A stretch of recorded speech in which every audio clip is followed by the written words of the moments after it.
ہوتی ہے کہ بادشاہی بکشتن اسیر اشارت کرد، ایک بادشاہ نے ایک قیدی کو مار ڈالنے کا اشارہ کیا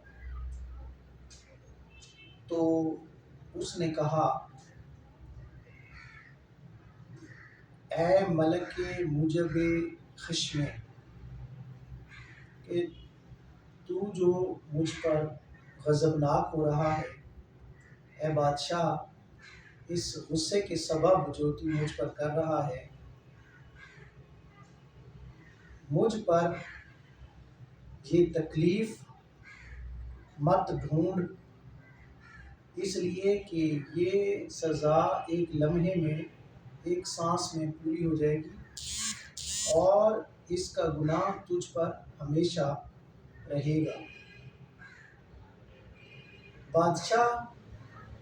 کو اس نصیحت سے فائدہ نظر آیا اور اس کے قتل کا خیال اس نے چھوڑ دیا۔ یہاں پہ جو الفاظ ہیں، جو فارسی کے خاص طور پہ نئے لفظ ہیں، بکشت کشت کہتے ہیں یا کشتہ کہتے ہیں مار دینے کو، اور اسیر جو ہے وہ اردو میں بھی استعمال ہوتا ہے، اس کا مطلب ہے قیدی۔ اشارت کا مطلب ہے اشارہ کرنا، کارڈ کرنے کے لیے استعمال ہوتا ہے۔ موجب جو ہے وہ وجہ ہے، سبب ہے، اور ہمارے یہاں ایک لفظ استعمال ہوتا ہے خشمگین، چشم خشمگین میں غصے والی آنکھ، غصے سے دیکھنا۔ من کہتے ہیں، منست کا مطلب ہے میں، آزار کہتے ہیں تکلیف کو، درد کو، اور این عقوبت اس سزا سے، اور بیک نفس کا مطلب ہے ایک سانس میں، نفس کہتے ہیں سانس کو، سر آیت کا مطلب ہے گزر جانا۔ اچھا، اب ہے جاوید جو ہے وہ کہتے ہیں ہمیشہ رہنے والی کو۔ ملک را نصیحت، جو یعنی بادشاہ کے لیے جو نصیحت تھی، سود مند کا مطلب ہے فائدہ مند تھی، سود مند آمد، باسر خونے او در گزشت،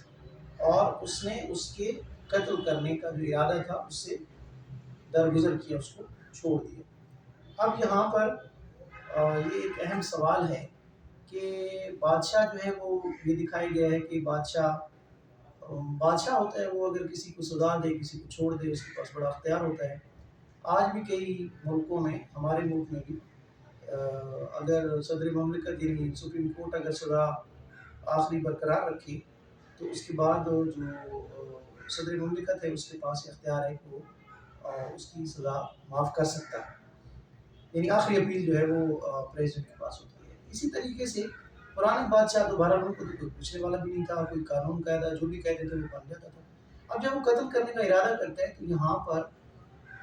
جو قتل ہونے والا ہے وہ اسے یہ نہیں کہتا کہ مجھے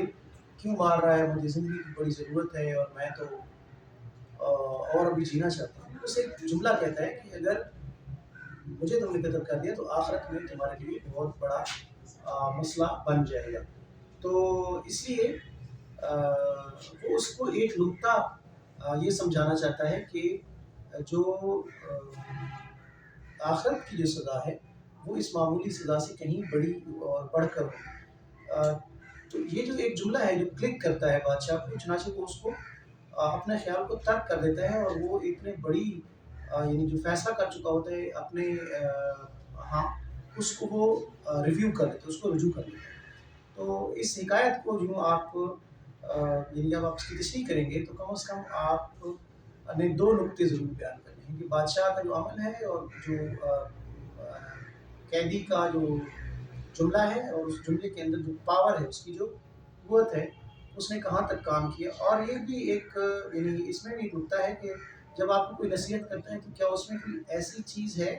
جو آپ کے دل پر اثر کرے اور آپ اپنے فیصلے کو، اپنی جو رائے ہے آپ کی، اس کو تبدیل کرنے پر مجبور ہو جائیں۔ تو میرے خیال میں یہ بھی ایک بڑے انسان کی نشانی ہوتی ہے کہ اگر وہ کسی کے کہنے پر اپنی بات پر اڑا رہنے کی بجائے اس کو درست کرنے کے لیے وہ اپنے فیصلے پہ نظر ثانی کر لیں۔